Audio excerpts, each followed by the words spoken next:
So, hello and welcome to Season 6 of the Mundane to Magical Online Summit series. My name is Louise Matson, and as always, I am truly blessed to be your host.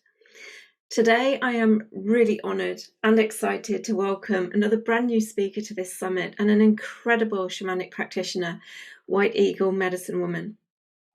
As some of you may know, shamanic healing has been a major part of my own personal life path in terms of my own healing journey, and also how I work to assist clients. And so I felt really honoured to be guided to connect with White Eagle's work a couple of years ago, and have had the privilege to receive some healing work directly from her during that time. White Eagle Medicine Woman has always been a woman with an adventurous spirit, being the youngest woman to climb Denali, North America's highest peak, and spending most of her early years in the wilds on guided wilderness expeditions throughout the world for over 20 years. In the late 90s, she received a vision in dreams with indigenous grandmothers to create the world's largest healing drum. And beginning in 2000 and taking over a year to construct, White Eagle and the multicultural Alaskan community built the 7-foot crystal inlaid grandmother drum. And in 2001, White Eagle and Grandmother Drum launched their first of many world peace tours, inspiring unity, peace, and drumming up awareness of Earth sustainable projects with the theme, The Heartbeat of One Family, One Earth. White Eagle is the founding director and drum keeper of the Grandmother Drum International Peace Project and the non-profit Whirling Rainbow Foundation. She's internationally known as a shamanic healer, seer, trance medium, author, speaker, teacher, ceremonial and performance artist, and has travelled the world, touching 1 million people in 20 countries, promoting unity, peace, tribal reconciliation, and earth sustainability. Her extensive spiritual teachings are found in the Language of One and the Heart of One books, and also on her online courses, and she's channeled and created the certified hands-on healing crystal skull method, which can all be found on her website, which I shall put the details of beneath this video. White Eagle also launched the Global Blue Flame Planetary Grid Ceremony in 2013, activating and renewing the Earth's grid in a one-day ceremony annually with 62 trained groups worldwide. She's been honoured to be initiated by many indigenous elders and has been passed many of their ancient medicine bundles and global responsibilities. Now, the topic for today's conversation is going to be quite fluid, but it's all around the knowing that we all have choice. We are living in truly transformational times, with many people experiencing many examples of division and separation within themselves and the wider collective environment. We're also experiencing a sense of dismemberment and a real sense of death and rebirth. So I feel that White Eagle's work of promoting unity, peace, reconciliation, and earth sustainability is really needed more than ever now. So it's my absolute pleasure and honor to welcome you to the show, White Eagle. Thank you so much. That was such a breath of introduction for you to do. Well, I mean, really your work spans so many decades, and you've brought so much, you bring so much to the table in terms of healing from an individual and a collective perspective. So yeah, I wanted to give the audience, as you were new to our summit, a bit of a deeper understanding of the sheer breadth of who you are and what you bring, not just to this conversation, but to the world as a whole. Thank you. And I think it's essential right now for all of us that we're walking hand in hand, and there's nobody above. Oh, you have this experience. You're somebody, I'm walking through the valley right now of a very big initiation, and I'm being as authentic as I can to that initiation. As a human being and a spiritual being. And this is the merger of this time, is aligning our spiritual sensuality, as I call it, is that vertical alignment between our spirit and matter. And we are getting the paybacks right now of that karmic loop of cause and effect of our thoughts, feelings, words, and actions in such a exponential time frame. Time is dropping away, and we're having that feeling of instant manifestation coming. And that is really for our evolvement, our responsibility to self, number one, and the self-love and the healing of our karmic history that we've wrought upon ourselves and each other in our beautiful mothership of Gaia. Absolutely. I actually took White Eagle's training. I can't remember when it was, probably about a year ago now, on spiritual sensuality, and that was actually one of the topics that I was hoping that we would get into discussing, because I feel that the work in that is so relevant for this time, as so many people are coming into that wider awareness through the external experiences, but their own personal internal journeys of whatever is going on for them, around knowing themselves to be more than this physical form, more than this small human self, and actually allowing them to connect into that multidimensional aspect of who they are, and are therefore asking that question, what's my purpose, what's my mission, as it were, here within this physical form as this spiritual being. So I would love for you to speak more to the work that you do around the spiritual sensuality. Well, I did this because during this wave, now we thought that 2012 was the end times, and we all just waited for that, but nothing really happened, And then what we realized was the Mayan count and the Gregorian count were 8 years off. So 2020 was that moment in time. And now we all go, yeah, it certainly was.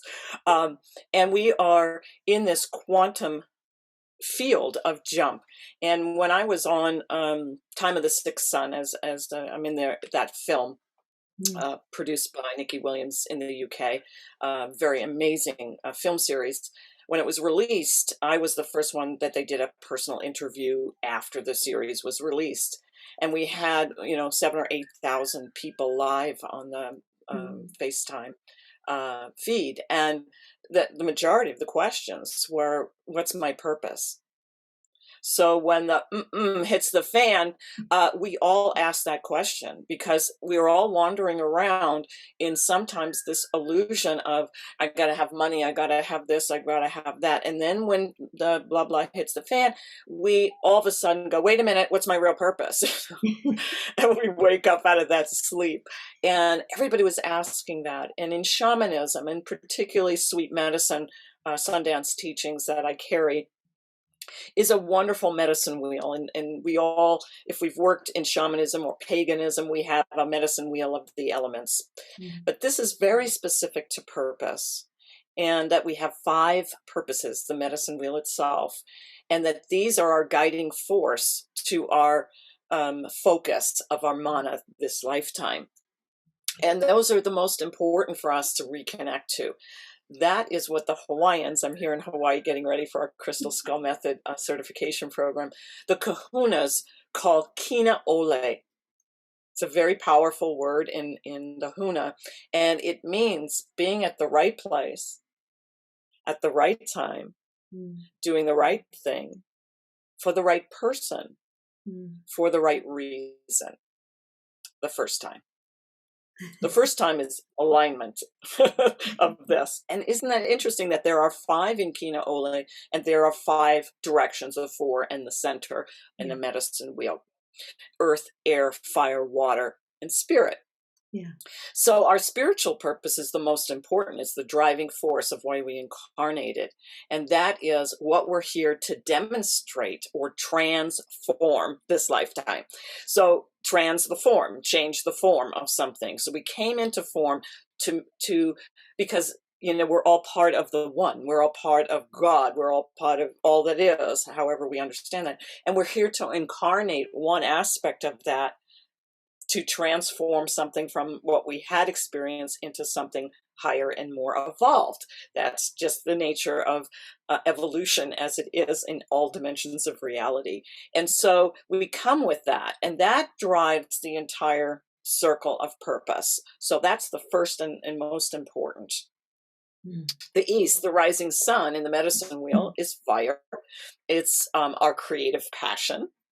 It is our soul. We call it in chakras our solar plexus, right? And so the soul is something that travels through lifetimes, accumulating knowledge and wisdom and transformations. So it has its Akashic records of all of that. It's also the place of natural gifts and talents that we come in with.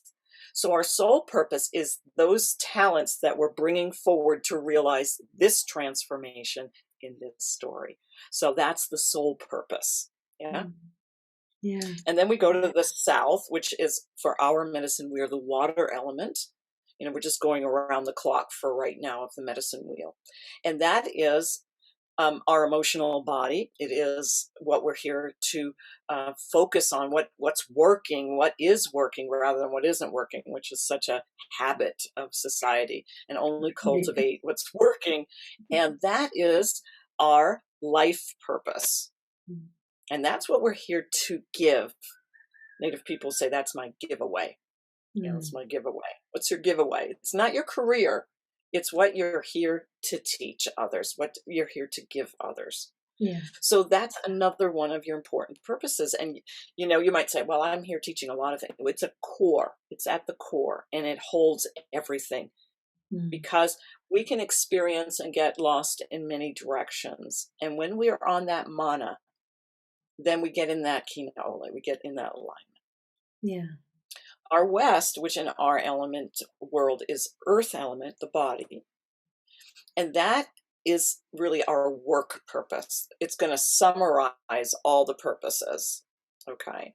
And that's kind of our service. It's much more practical.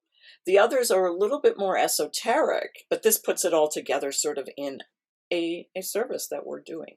Yeah. And then our north is our air element. It is our higher purpose. It's where we call the eagle and condor vision.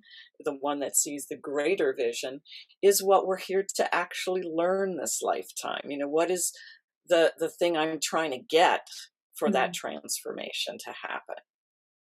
So imagine that we have, you know, what I'm here to learn, my soul gifts coming in, what I'm here to give, and my service is driven by. And this is where Western society is so far off the mark, and why this thing is collapsing. This patriarchal world is collapsing in front of our eyes, because it's the reverse society, as our elders say, right? We are driving our lives by the mind, by our pension plan, by what's practical, by what other things we should become, or our family programming. And that has nothing to do with our real purpose, except that our family that we were born into helps us do our learnings that we are clearing to transform. So that's why we chose that particular setting. Yeah. And that's the context, but that is not the purpose. So the driver, you know, we always think the driver is the mind. No, the receiver is the mind. The mind is meant to receive the vision and the information. And so I see it like a car. I've told people that the human design is like a car. So when we get into that human design, which I'll touch upon in a minute, I just wanted to see, you know, what you wanted to say to that, because you went through that process. You did those teachings, and we started that first group. It was such an intimate seed group, and now it's just blossoming. Everybody wants this because it just helps them to put everything in context. And shamanism is the most complete psychology. You know, we're using all the elements. We're not analyzing from the mind in therapy. We are doing ceremonies. We're working with our hands. We are working with our dream time. We're doing a lot to move into those purposes, because people go, I don't know what that is. You know, how am I going to figure that out? Well, we do lots in this program in all of the elements to stir the soul up. And that's why we call it the divine feminine and unearthing your true purpose, right? Spiritual sensuality, the divine feminine, because it's from the inner to the outer. The divine feminine is the inner world. The masculine is the manifester in the outer world, a part of all of us, not just men or women. It's who we are. Absolutely. I suppose the big thing for me was we're sort of moving into this time of unification, and that was part of it. And although I've been a channel my whole life, because I, as many people did, kind of dimmed all of that down to fit into the world, I went into the mind. It all became very analytical and was driven by the mind. And so it was a beautiful experience too, because at the same time I was going through a process of being okay with the void, being okay with the divine feminine, and, you know, just being in that kind of creative container. And so it was a beautiful process to work through all the different purposes and the different messages, and slightly different messages as they went round the medicine wheel. But then they all came together, because they're all part of the one. They're all part of the same thing. But it's that kind of bringing that whole multidimensional understanding, I guess, of yourself, and as well as the very human physical sense of, you know, how does this get to look when I bring my higher purpose and my soul purpose together. And what I loved about it was that concept that we are still on this journey of student and expert. You know, that there are things that we came here to do and things that we came here to give and to teach, but there's also things that we came here to learn, and that's very much reflected in the experiences that we encounter in the outer world, and those different initiations that we go through in terms of bringing all that together. Because what we learn, we master, and then we can teach, whether that's in this lifetime or the next. So but it's, I mean, I can't recommend it enough, because, and I think I will actually do it again, because you gain so much from it. You know, just going, it's an experiential process. And I think that's one of the most important aspects of the shamanic work, is that you walk the work, the teachings into your physical reality.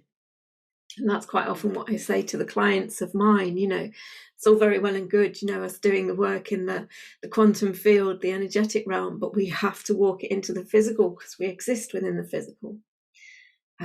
So yeah. Absolutely. And there's so much exercises to stimulate your soul brain, you know, instead of the mind. Yeah. The subconscious, the unconscious, the collective consciousness. We have in shamanism 5 attentions, and so we get to, instead of experiencing this mental mind monkey all the time, which is so masculine in our culture, and it's all about that. We start to know ourselves dimensionally, artistically, many ways, that these countless exercises that we gave as options for people to work with that purpose for that week or that month. And it's not just about the purpose and discovering it, but it's about accessing the elemental energies of self to be a full human being. Yes. And this is what you experience, not only in this program, but when we did the private work in the shields, what we call the 5 luminous shields of the self. Yeah. This is another layer of the spiritual sensuality teachings, or the sweet medicine teachings. And they are that we have 5 aspects of self: inner man, inner woman, inner boy, inner girl, and higher self. And this is our inner family, and they are connected to one of the elements. So then we start seeing it as personas, archetypes of self. And that's even more, because we all went through the wave of inner child work, right? And we thought we had discovered gold.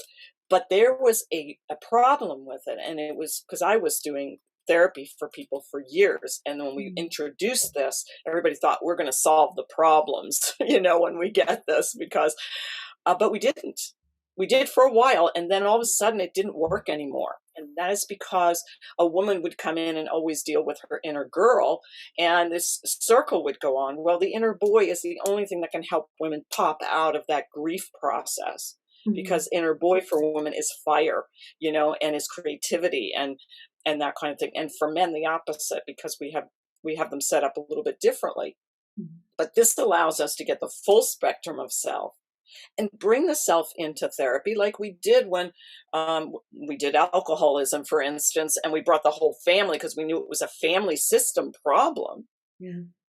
Right. And we said, okay, there's dysfunction in the family system. And if we can heal that, we can help the alcoholic, because they're just playing their role in the system. Well, when we come into our inner world, we need to have a family system therapy, because that's what shamanism does. It opens up the shields, which live in the luminous body, that come out from the navel, and they respond to life. And we never have them meeting. And this is the separation we see in man, woman, and feminism and patriarchy and all this stuff, because we're just picking sides instead of bringing the whole thing and seeing how each of them give a perfect elemental energy to the whole. And when we can own all of them, and we can own all of them in the light, and this is the story of projection or transference or codependency, is that we're looking for the shield over there. You know, like, you're going to play the male role for me, and I'm going to be the victim role here, and I'm going to rely on you. And that is living in the shadow side of not developing our own shields and empowering those shields with strength. And we have exercises and activities and music and therapies of all kinds to help. Okay, you need to work on your inner man stuff. This is what we do with that. This is the ceremonial work. This is the elemental work. You know, this is the shadow work in that area. And so people have a map to the psyche. And this is who we really are, you know. And so it's so exciting. And it would have been lovely when we were a child to say, okay, I'm going to give you the driver's manual, you know, to your car. And this is how it works. The engine, the heart, is the go pedal. It's always meant for giving, not for forsaking or for taking. It's for giving. The mind is meant to, you know, is the steering wheel in the car. It needs to get direction on which way to go. The gas, the fire, the ignition of the east is the spark plug. It's the passion of life.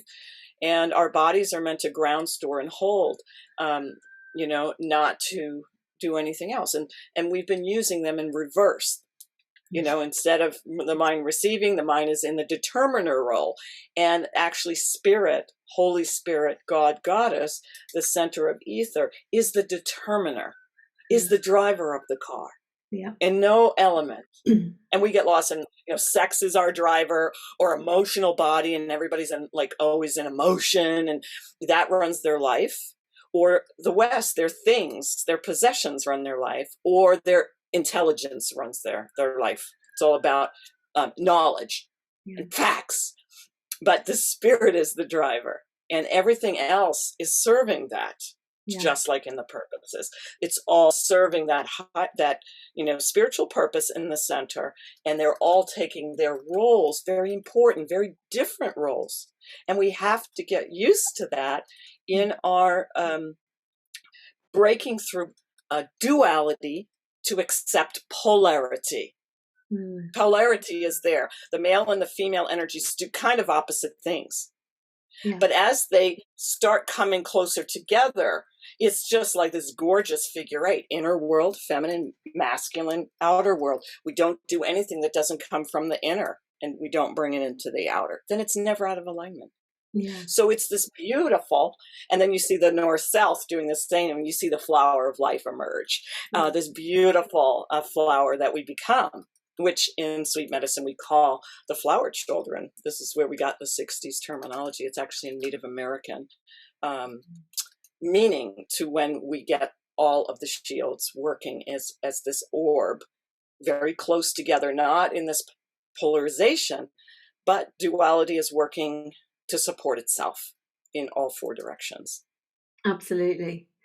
And that to me is, you know, Spirit often brings through, it's opening ourselves up to the full potentiality that we are. And that's allowing ourselves to acknowledge that, you know, we hold all potential within ourselves. We hold all of the energies within ourselves.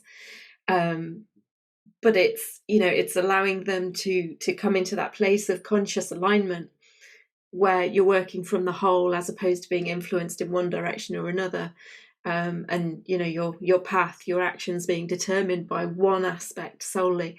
And quite often, you know, it comes through me, it's like inviting all aspects of you to the table, which is a round table, and hearing and honoring every single one of them. And that was the beautiful thing about the 5 shields work that we did. You actually had, you know, physically the seats set out, and you know, you move from one space and you become that energy, and you connect in fully to that energy, and you give it its voice. You know, so many of us we have so many silent aspects of us where, you know, within the shadow, they've been pushed down, they've been, you know, vilified even. You know, we don't even want to hear what they have to say because, you know, we're scared of what they might say, or, you know, it goes against what society has told us, or, you know, whatever it is. And it's like actually honoring by moving into that space, connecting in with that aspect within you, and giving it the voice, honoring it, and, you know, doing the work to bring that aspect into alignment. You know, I think that balancing the shields of all the sessions, private sessions that I've developed, is the number one. And like you said, you know, I say to people, you know, you come to therapy or whatever, and you're working on something, and, you know, it's in the unconscious, and you say, part of me wants to do that, and part of me wants to do this.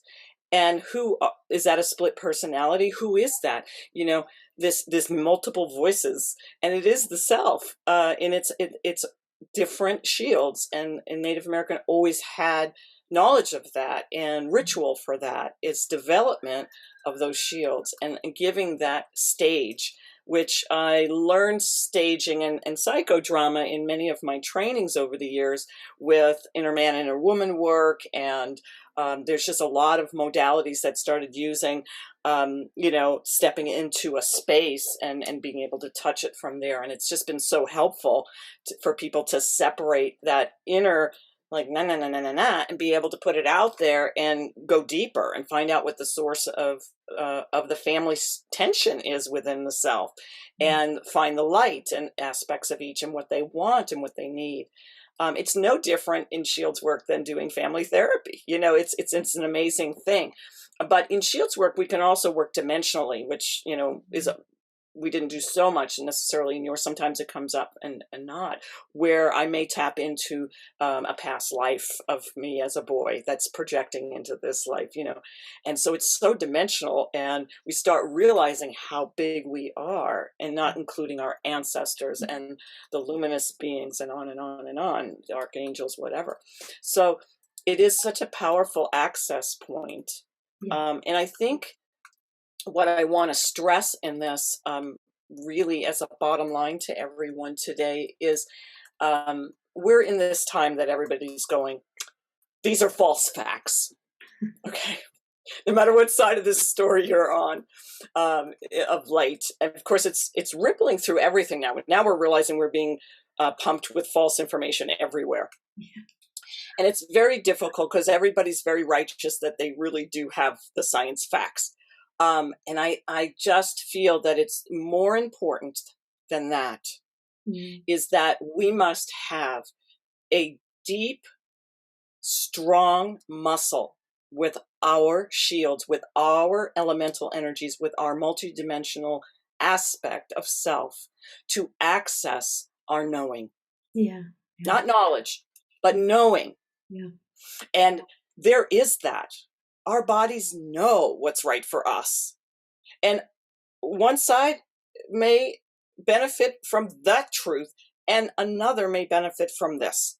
And we cannot know anything about anyone. And that's probably the best part of this story, is all of a sudden we feel like we know nothing because we can't rely on anything else externally. And we're like, we're so confused on which way to go.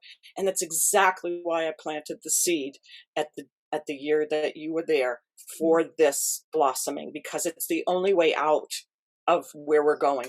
It's otherwise we're going backwards in reality, because that was true at a certain level of our development. And now that we're moving to a higher level development, we realize that all of that is not true. You know, it's definitely not true. And we can only know that from within ourselves. And I say, how do we develop that? So after you whatever you'd like to say, I'd like to say, how can we develop that if it's not a strong skill set? We've lost it. We've been in the mind. We've been in the media. We've been in the external validation that that's the truth. And we don't know how to find that answer anymore. Yeah, absolutely. I mean, I've been guided by spirit that, you know, in a way, we've kind of been spiritual toddlers in kind of a developmental perspective. That, you know, we've been seeking the answers outside of ourselves. You know, tell me what to think, tell me what is truth, tell me what is right and what is wrong. We're putting all the responsibility out there. And this is a journey of self-authorization and self-responsibility, and actually coming into, like you say, the family within ourselves, and owning all aspects, because we've got all the answers within ourselves. And for me, it's, and I get this a lot from clients who say, I know it cognitively. I've got the concept from a cognitive perspective in the head, but that innate knowing is in the heart. For me, it's in here. You know, when I just absolutely know something, I can't validate it to you. I can't say, you know, kind of like how or why I know that this is my truth in this moment, but it just is. And it's also that kind of realization, I don't need to validate it. You know, I don't need to validate it externally, and I don't need external validation, because it just feels absolutely right within myself. And that is that beauty for me of, you know, however we come to this work, actually doing that work to connect in and to allow our own inner guidance systems to take us on that journey into that space of inner knowing, and that innate knowing that lies for me within this space, the heart space, because I feel it very viscerally within my heart. Beautiful. Wow. Well, I see it as a holy trinity of intuition, and that is, it starts in the navel. And what you're explaining to me feels more like what I experience as the navel knowing. It's a feminine knowing, is the gut feeling. And, you know, because we have opposite chakras as men and women, that's why they fit together. The second chakra for women is positive chakra, as in charge, positive, negative charge, not positive as in like in judgment. And that is where we're the ones at birth, right? So that's a positive charge. And women's tends to be strong because of that. Where some women say, I don't get a visual, you know, I just get a feeling. Or men that are more feminine related, you know, they're water signs, they're more intuitive that way. So that is the first level of knowing. The second level is at the heart, the three haras, Hara in the East, is the heart. And there is more information at this point, usually. There's more clarification.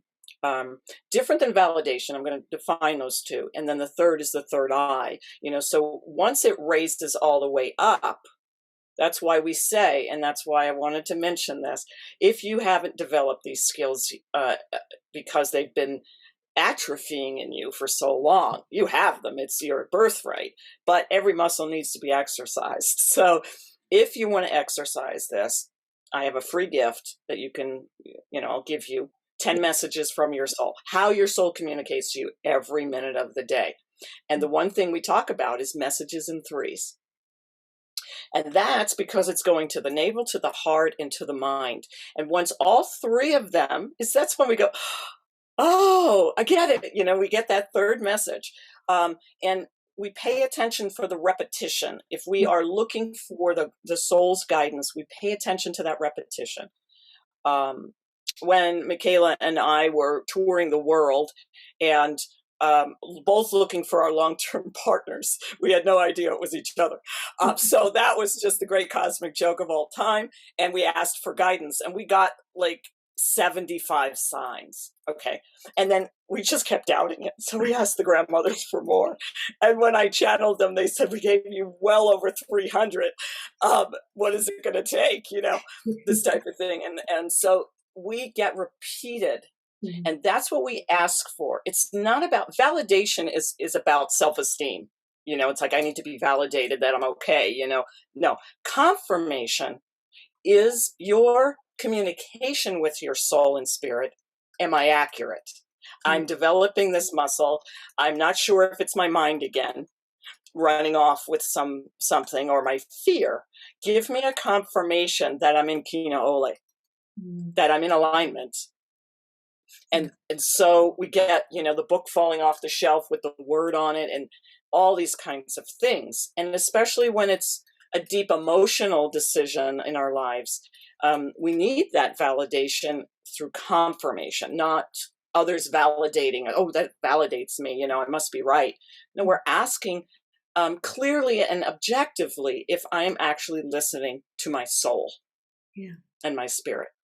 And so I give that free gift because I come up with 10 basic ones that will help you to kind of build that muscle again. And then spiritual sensuality, the full program takes you so deeply into self-development of those skill sets and develop them as not just for your purposes, which again is just one layer of those 5 teachings, but the shields we just talked about, another layer of those teachings. And we could layer more that you get to develop in that. And I think, wherever you want to take it from here, but I really want to actually address where I am right now in my development and to bring these teachings home. Yeah.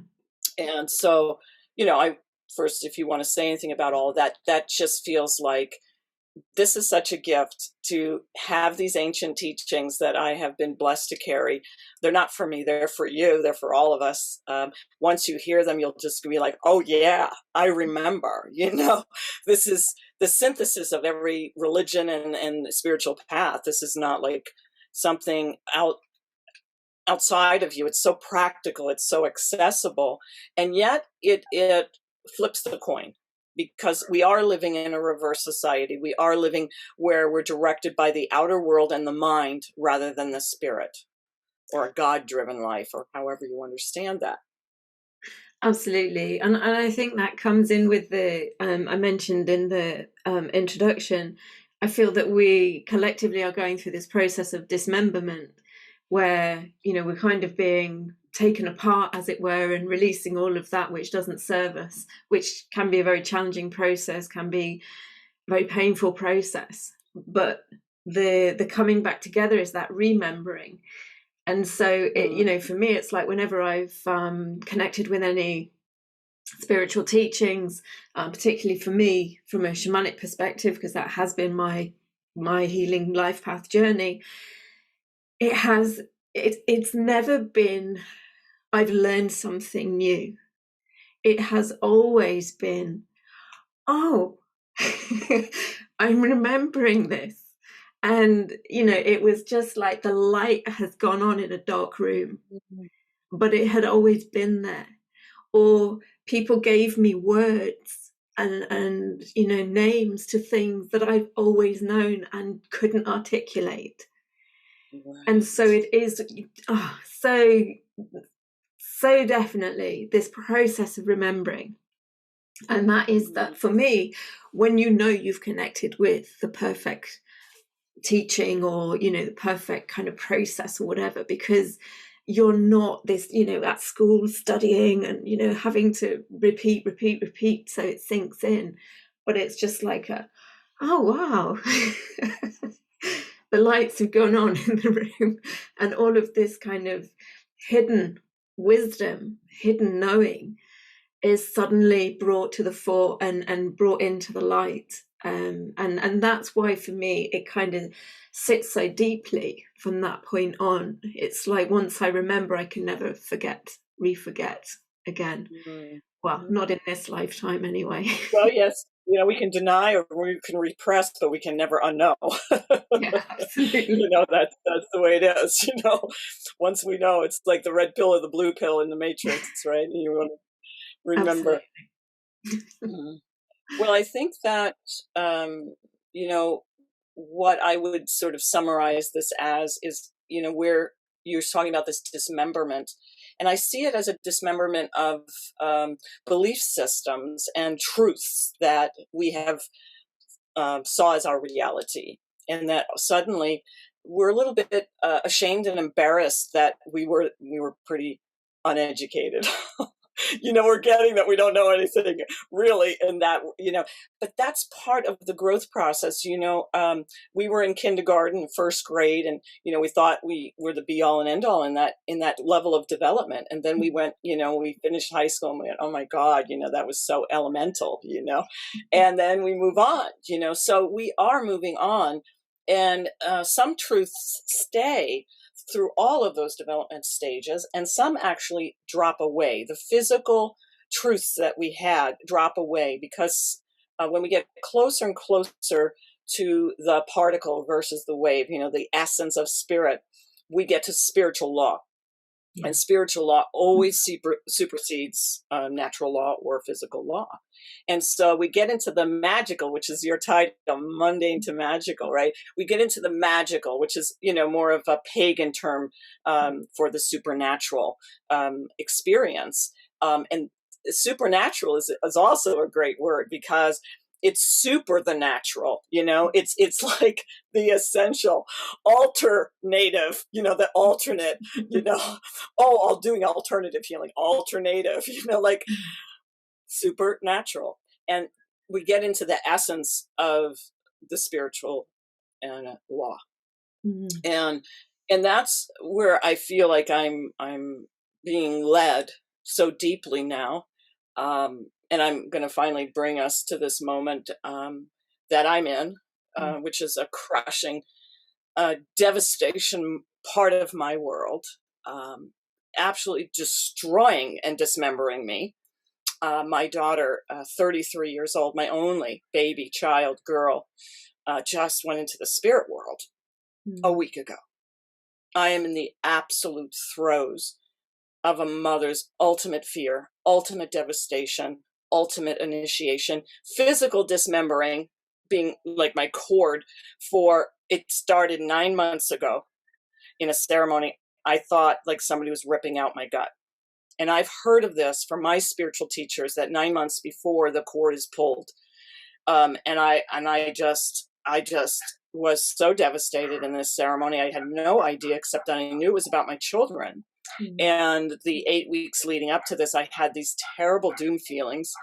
But because I was confronting my daughter about her dysfunctional pattern with alcohol, and she was just the most amazing creatrix that you could ever imagine. You can go to my Facebook page and see everything I'm placing up. You'll see the brightest of lights that she was. But because of her own story and things that happened through her life, she could not let me, of all people, it helps everybody, tens of thousands in the world, help her. No, mom didn't know anything, that's how it works. And so it was paralyzing for me to have that sensation and to go through that pain of not being able to break through. And the thing I feared most to happen. And so in the human level, and this is why I'm saying this, I am completely going through that. I am in devastating loss. I am just doing everything that all the books say, rage, hysteria, grief. I almost killed the officer that was preventing me to go up the hospital because he was asking me COVID questions. And I was like, my daughter is dead. Get out of my effing way. So I was mad, like I was insane. And I've accepted that is where I am on the human experience. But my life's work that I've spent probably lifetimes working on myself and being a professional working on myself is that at the level that I'm actually at, which I had just crossed over my best friend in July, and my other best friend's daughter of 45 dies in her apartment of alcohol 8 weeks before mine. So this is one of my best friends, and I had to do her celebration of life.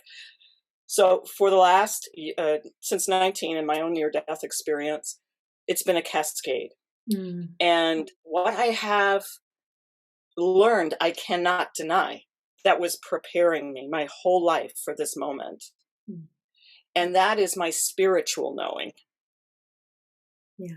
And in this human experience, everyone, I am also recognizing and witnessing I'm bound by the collective story Like everybody's writing on my Facebook, 500 people, the same thing, no words, incomprehensible, the dreaded of dreads, right? So there's such a collective fear around this that nobody wants to talk about because it's just so earth shaking.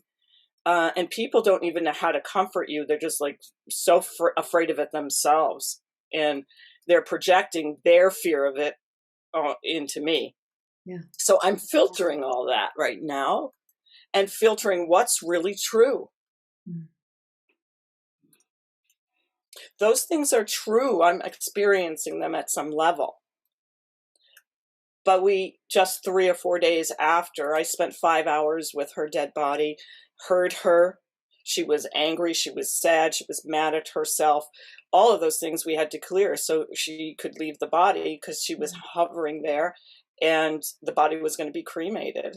And I said, honey, we need to do this because, and I just said to her, we're both in the same position, just I've got a body and you don't. Angry, sad, blaming myself, all of that. Yeah. And the only thing you and I can do is ask for help. Mm-hmm. Is ask for help. Because that's what you couldn't do in this life. And that's what caused this, is your inability to let love in. And that is at the core of our quantum leap right now. It's the core. It's the love of self and the anchoring to the self's truth. And to follow it regardless of peer pressure and this and that and the other thing. And so in this 5 hours, which was unbelievably poignant, just earth-shattering, you know, my daughter's body was bright yellow from her liver. Right. It happened in 3 days. She had no pain. She came in for her cough to the doctor, and they took blood work and saw the level of her kidneys and liver. So she had no suffering in this transition, in that temporary. She had the long-term suffering that she didn't address. Yeah. And this bright yellow, like unbelievable, all the body bruising and breaking down in front of me, and this unbelievable pain. And the most important thing was to help her transition. Yeah. And that's my work. I am a death doula. This is my work. So I had to like stop what my personal story was and move into this and be there for her in that moment. And we had many people working. I have thousands of healers that I'm close to and psychics, and making sure that I was correct in my assessments, again, for confirmation. I didn't need them to validate that I was right. I needed to make sure my daughter wasn't still stuck at that body and it's going to get burned. You know, I couldn't have that happening, and that she would be lost in the middle world. And so everybody confirmed step by step. And then when we had a circle, which was the 3rd day after, which the Buddhists as well as the Hebrews wait 3 days for that reason, to make sure that the person is complete. Yes, they're going to go through Bardo's time and all of that. Yeah. I have a free lecture on death doula work for that process, so anybody can write me about that. And so what it was for me is, in that circle we had with some of my core friends in Anchorage. I was away from my hometown, but I used to live there, so I pulled people together. Yeah. And we started singing this song, this beautiful chant, and whoosh, she comes. Now, I have been a trance medium and channel. You've been part of that. Like, I know how people come into my body, and I was like, oh my, you know, I thought she was going to start talking, and I thought, I can't do that right now. Like, this is too much, you know? And she was already trying to take me to the next level.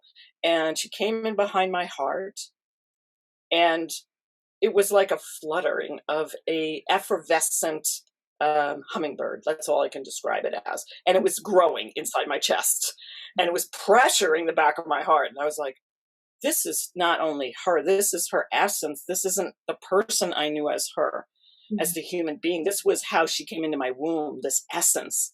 And now it had raised to my heart, so that I could become love itself and not have to procreate love and give it to her anymore, that she would join me in that. that shattered. And we all say, oh, she's always in your heart, you know, and I'm like, yeah, bullshit. You know, you don't know what I'm dealing with, you know, like who could say that at the moment like this, you know? But it was visceral, as you said, it was mine. It was visceral.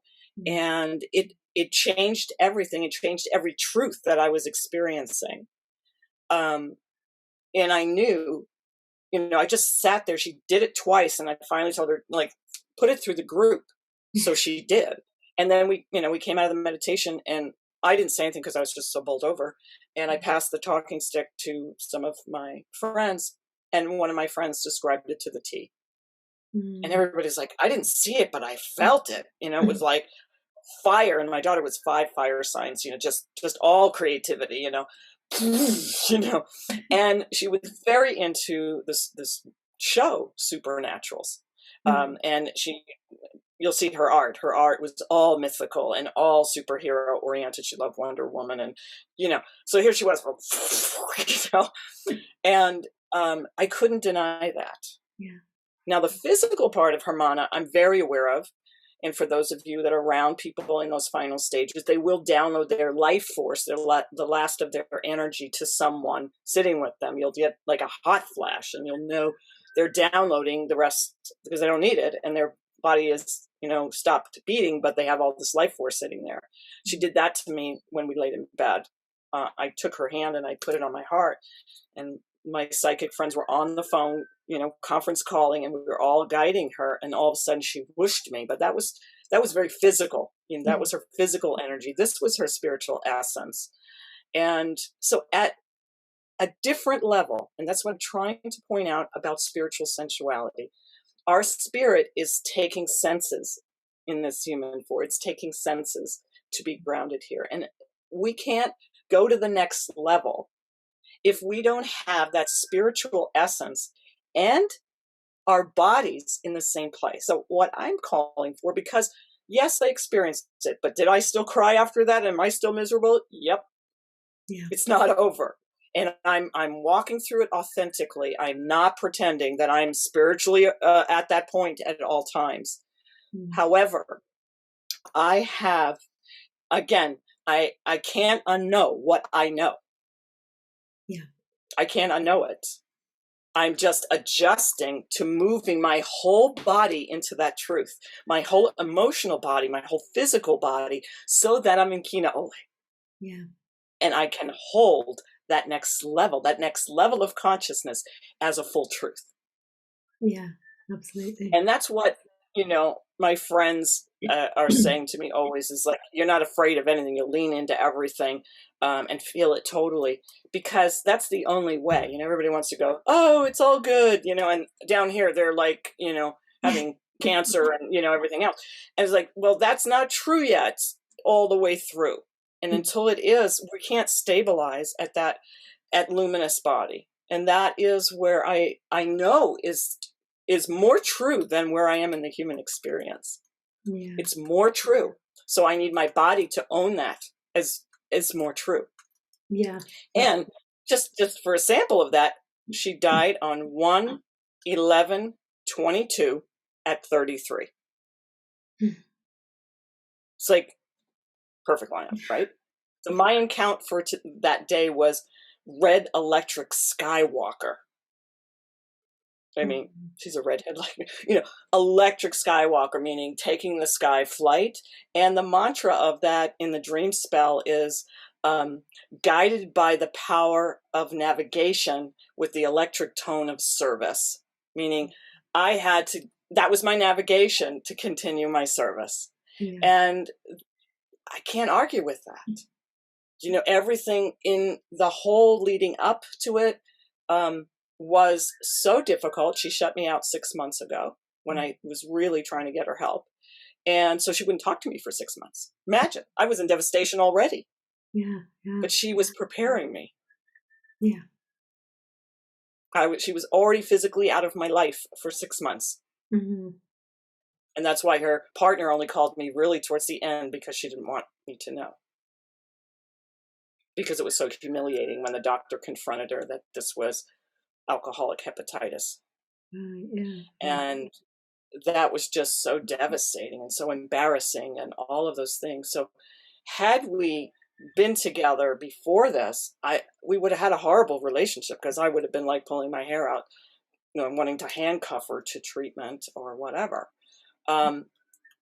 And it was all in the closet. She was very functioning in the outer world. It was just inside, privately. And but mothers know everything, that's just how it is. Especially when I've worked in that field and know enough about the patterning. So this is what I'm trying to get across, and I hope that my absolute rawness can touch you today in some fashion, to lean into all of your teachings fully, and that it's not about being a victim of a story. It's about everything that we experience. And I've had one unbelievable 2 years of deaths. Is what we can become from that. Why is this happening to White Eagle? Why is she getting this teaching? What does she have to learn? About trying to control others, or, all of these things that have to be dismembered now. If you are a spiritual teacher, like you say you are, then you've got to be walking it, and you got to dismember your karmic patterns. And so I got the PhD of lessons, and I'm always in the public, peeling off my coat and flashing myself to everyone. It's my nature to take what I'm going through and see if I can help anyone with it. But I said in the beginning, and I say again, I'm walking with you. I'm not above you. I'm not, but the only gift that I can give you is that I lean in to everything that's given to me, and I don't look away. I didn't have to see my daughter's body like that. I didn't. But I did. I needed to lean in and go help her, because her partner could not be there. He could not see that last part. He did see her in the coma, but he could not see that. And I needed to lean in and breathe out. Absolutely. And this is all the breath work I teach in this spiritual sensuality, is how do we deal with grief, which is located here in the lungs, grief and anger, and do those techniques and move through that authentically, so that it becomes that we are taking that quantum leap that we all are, with the blah hitting the fan, from Homo sapien to Homo luminous. Absolutely. Yeah. I mean, as with you, I walk the path, and it's in all of the client sessions that I have, it's like that there is no hierarchy. We're all equal. We're all divine, spiritual beings having a human experience. And I do my sharings through whatever I'm going through at the time. So as I'm taking on board the lessons, I'm also allowing whatever messages to flow through me to assist, anybody else in a similar situation. But it is that walking it into the physical. And a lot of the teachings that have been coming through me for the last 2 years is reframing our relationship with death and what we know,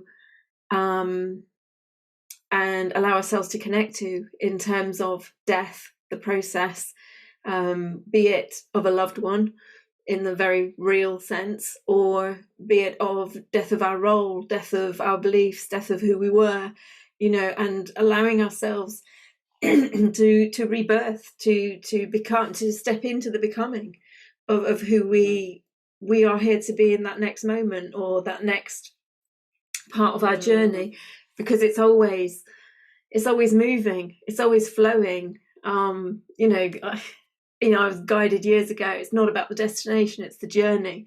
So this concept of, I've got to get to this point, it's like, well, there's going to be another point beyond that. But when you get to that, okay, you may have a moment of breath, but then there's the next point that your journey is just flowing towards in its own perfect way.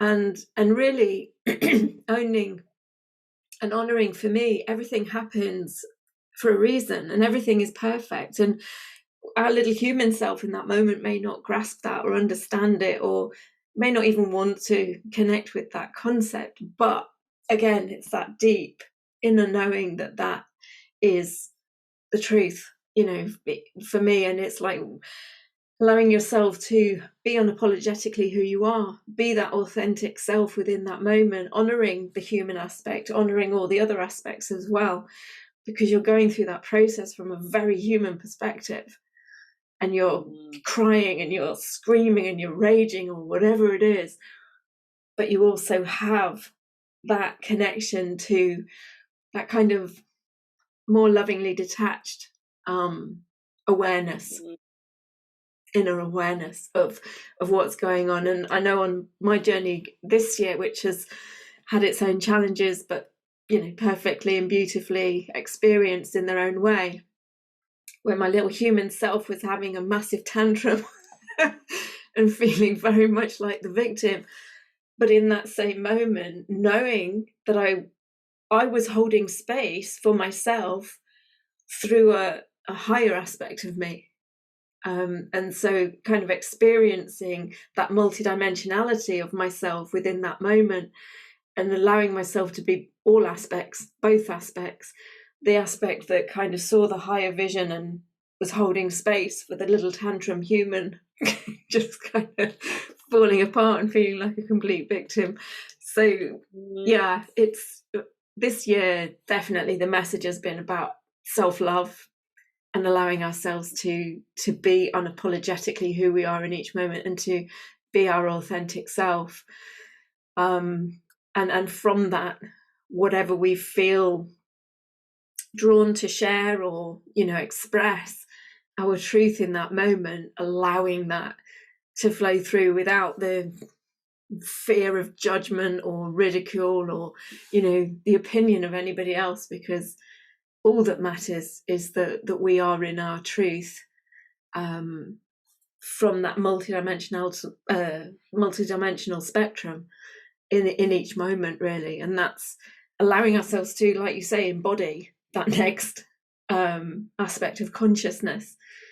And I know I'm going through this cold, and that's for a reason, and I'm kind of leaning into it and being open for whatever guidance and knowing to come through as to the what lessons are coming from this, where am I out of alignment, because these things come to us to show us that, how can we move forward, how can we come into alignment if we don't first have the awareness that we're not in alignment in the first place.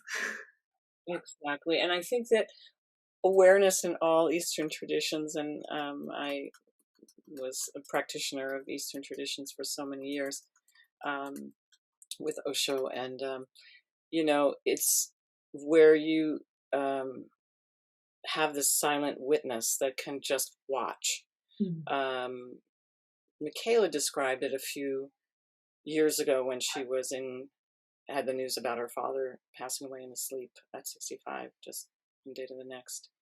And she was really, really miserable and in very deep identification. We came from Alaska to Hawaii because we were teaching our school. And as soon as she arrived on island, I mean, this is the best place in the universe to heal. That's green and in the ocean and the birds, and it's not like cold winter Alaska, where you're in darkness and it's hard.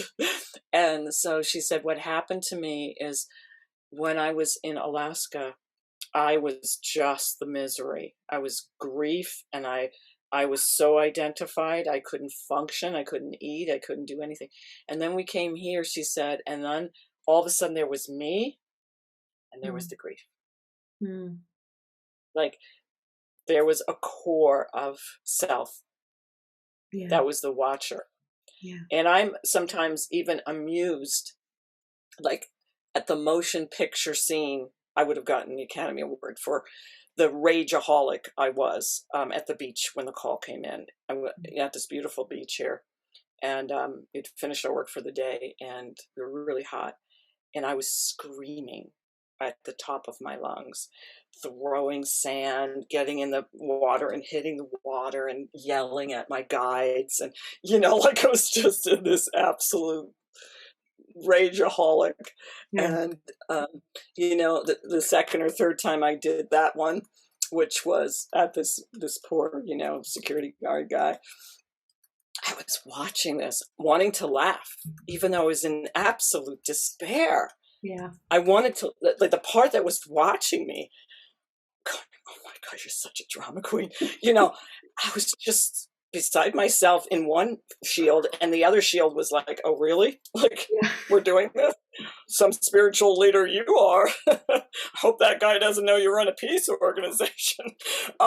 So it was just, you know, the conundrum of that moment. And I think the more that we can ground the spiritual source of witness, awareness, essence, that's our eternal self. This is the coming and going of the weather. And people were so worried about me. And I said, listen, you know, I am in the worst hurricane, you know, tornado. But it's just like a plane, you know, you go and you lift up through the storm and there's blue sky. You know, my spirit is in total emptiness and blue sky knows the truth. Yeah. But I'm just in the current weather, you know, and it's a storm, you know, and it's clearing things out, and the rain is coming to green the earth, and it's greening my heart to be more human and to have more compassion for myself and others through this, you know, breaking, as Rumi said, break my heart, oh, break it again. Oh, break it one more time so that I may know love. Yeah, absolutely.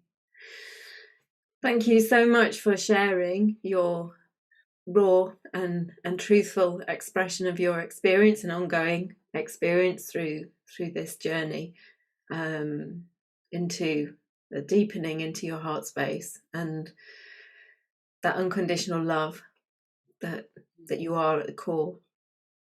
I feel very honoured that you've shared with us in such a raw and true and authentic way. And I know that energy, that essence behind what you've shared will touch many people at this time, and hopefully enable them and allow them the gift of allowing their own true expression without judgment and connecting in with their own observer and holder of space. And so that, you know, we all learn to hold space for ourselves a bit more on this path, you know, whatever the path of experience provides us with, the different opportunities and how they look and seem. One of the things that I've been gifted with over the last 2 years is it really is all about perspective, and the different aspects of us hold those very different perspectives, but bringing it back to the spiritual sensuality and the 5 shields work.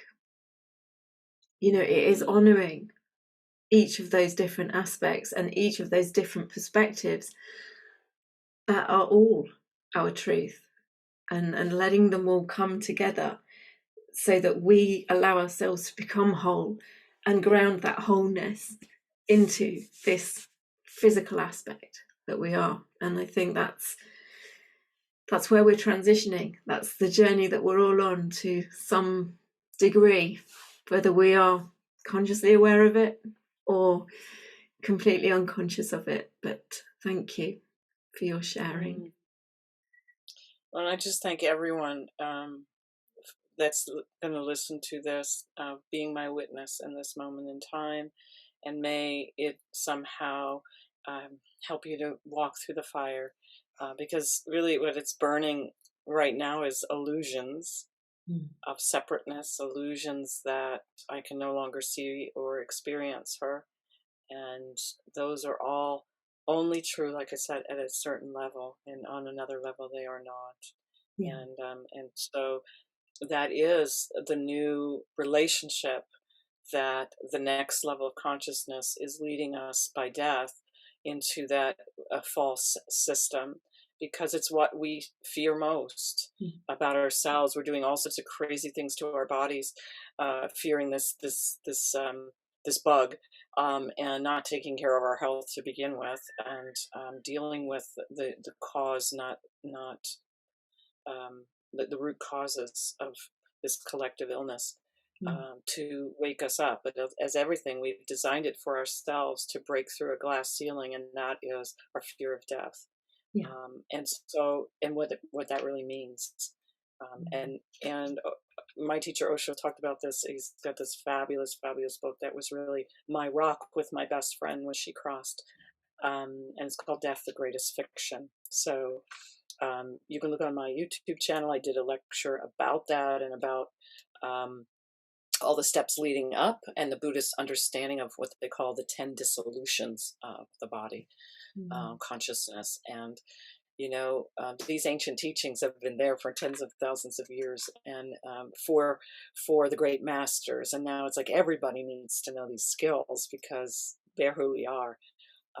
So I invite everyone into taking that into their reality, because that is the quantum jump, is that if there is no death, then the game changes. The game changes. And I'm in that emerging. I'm like, she's birthing me now, so that's where we're at. I'm just in the womb now myself, so we switched roles for that. Absolutely. Yeah. But that again is the perfect reflection of what we're all going through collectively. We're switching from the patriarch into the divine feminine. We're allowing that feminine essence to blossom and to take its place, and it's not to completely replace the masculine. It's coming into perfect alignment and unity, because we hold all of it, and we can't allow ourselves to ignore one aspect of ourselves or another. It's time to come together. But yeah, beautiful. And I just depart with this beautiful Hawaiian simpleness of aloha to encase everything. They say e aloha e, and that means love is here. I'm responding to the world with love, and the world is responding to me with love. E aloha e. So I give that to you. Thank you. Thank you so much, White Eagle, for joining us. It has been such a pleasure to connect with you again, and such an honor to listen to your sharings, your wisdom, and to receive the energetic transmission that you bring through, because everything is energy, and as with all things, as we receive the words, we're also receiving on a much wider basis as well. And so it's just allowing yourselves all to fully receive as the audience of this summit, and knowing that you will receive the perfect message and guidance for you at this time. And I always trust that spirit brings that through for everybody. All of the contact information for accessing White Eagle's work, and not just the spiritual sensuality and the 5 shields work, but all of the other large body of work that White Eagle has on a website. I will put all the details below the information for this video, so that it will be easily accessible. And I highly recommend not just to access the free gift of the 10 messages, but also to take a look at the different and many varied offerings that are available on the Whirling Rainbow website. So thank you so much for joining us, and to the audience, I look forward to connecting with you on the live sessions. This is obviously a pre-recorded interview, and so many blessings on your travels through these unprecedented times. Goodbye.